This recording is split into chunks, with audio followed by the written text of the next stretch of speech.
So part 4 of this series, the last part, is what are some of the psychological and partner communication elements that predict safer sex practices?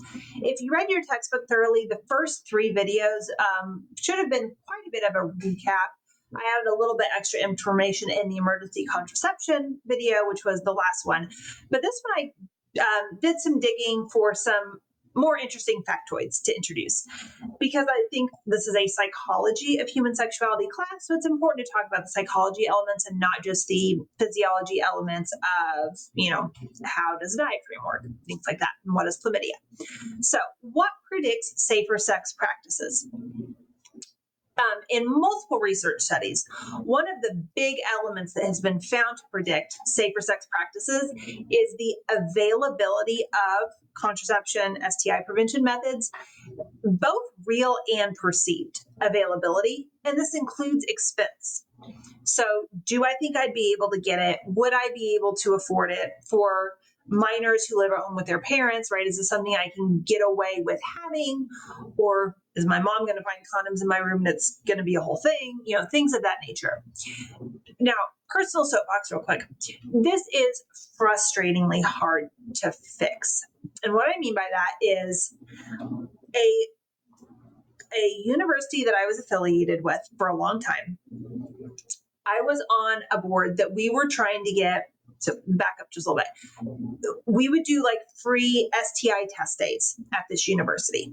And we'd always have a significant number of positive tests that would come back, and including like new HIV diagnoses. So we were having significant numbers of college students being diagnosed with STIs, being diagnosed with HIV. It was a university where there was a high number of away from home students, meaning there was dorms everywhere and they were always full. So lots of students living on campus, freedom for the first time, that whole thing. So we came up with this idea of, okay, we know availability predicts safe sex practices. Let's put condom machines in the residence halls so students can get free condoms. And they were free. Each one was in like a little packaging with an infographic about how to correctly use it, where to go for testing, symptoms, things of that nature. But of course, they could just, take the condom out of the box, and if that's how they wanted to do it. But it was in like a safe machine where it couldn't be tampered with. There wasn't any concern that somebody's poked holes in them, anything of that nature. So I came up with this idea. We're going to put condom machines in the residence halls. College students, so legally adults. The pushback that was received both from the university officials, from the community, from the parents, it was huge pushback. And so it kind of creates a double-edged sword, because we know, especially when it comes to college students, that lack of availability or lack of affordability is one of the number one things that prevents safer sex practices. But you try to make products more readily available and freely available, and then there's public pushback. So it's a very difficult problem to fix, even in the world that we're living in today. Another big thing that predicts safer sex practices is whether or not the sexual encounter was expected. Do you have a condom on you readily available? Those who go into an encounter expecting to have sex are more likely to have them on them. Those who don't are more likely not to.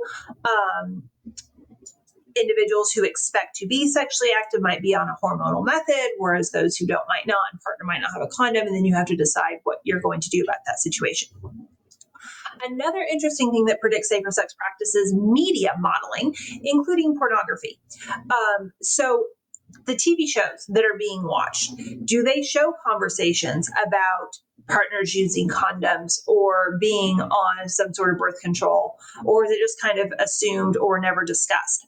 But this also includes pornography. There was a really interesting study done that found that more pornography viewing was directly correlated to less frequent condom use, because most pornography does not demonstrate any sort of condom or barrier method being used. Another impactful thing is social media messaging. There was one really interesting study that looked at individuals ages 13 to 24, and they found that safer sex messages being shared on social media, particularly like condom promotion messages being shared on social media, the viewers were 2.6 times, so more than 2.5 times more likely to then use a condom or use some sort of safer sex practice than those who had not been exposed to social media messaging. And the mind-blowing thing about this to me is that this was a stronger effect than parental communication about safe sex. This was a stronger effect than school-based communication about safe sex. And this was a more impactful, stronger relationship than any other form of media messaging. So the social media messages were really a key element, which kind of goes back to that media modeling use of, is this being shown in a medium that's relevant to me that I'm paying attention to? A lot of things we could do with that with social learning theory. Being under the influence, we know that individuals who have sex while they're drunk or high are less likely to use any form of condom or protection. And that gets into a whole conversation about consent. If you've taken my psychology of domestic violence class, this is something that we discuss quite a bit of, if you're drunk, was it consensual sex in the first place? There's a lot of elements related to that. Having a strong motivation to avoid pregnancy is a huge predictor. Those who feel kind of apathetic about it, of, oh, there'd be pros and cons, or it wouldn't be that big a deal, or, it wouldn't ruin my life. Those who are more apathetic about it are less likely to be using protection than those who have a very strong motivation as, no, getting pregnant right now is one of the absolute worst things that could happen to me, period, hard stop, not going to happen. And then finally, the last category is, it's not just about the knowledge and the attitudes, but it's also about those partner communication skills, because obviously both partners need to be cooperating for this to be a successful encounter. Research has shown that in young heterosexual partners, or in young heterosexual couples, the female partner tends to comply with the male partner's preferences. So if the male partner is saying, I don't like condoms, she's more likely to do something on her side, whether that be a hormonal method or whatever. So we do know that in younger heterosexual in younger heterosexual couples, a lot of times the male partner is having the biggest say in terms of what are the safe sex practices going to look like.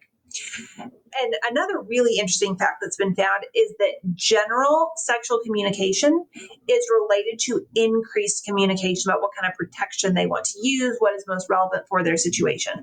So having those conversations, even about things like your preferences, your fantasies, things you might want to try, any sort of general sexual communication is related to an increased communication about protection.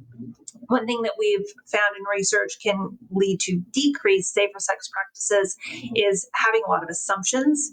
A lot of times, male partners might just assume that a female partner is on a hormonal method without it ever being a conversation. A lot of times, after a certain period of time of being involved, there might start to be an assumption of monogamy when it's not actually a monogamous situation. So guard might start getting to be let down about how at risk they are for STIs and things like that. So the moral of the story is, protection needs to be made available, but that's a lot harder than it sounds. And be talking with your partner about things. And then also for younger adults, social media messages and media modeling are very important in terms of influencing whether or not protection is going to be used. And that is all I have for my lecture videos on this week's module about STI and pregnancy prevention. Please feel free to email me if you have any questions or concerns about anything in this week's content.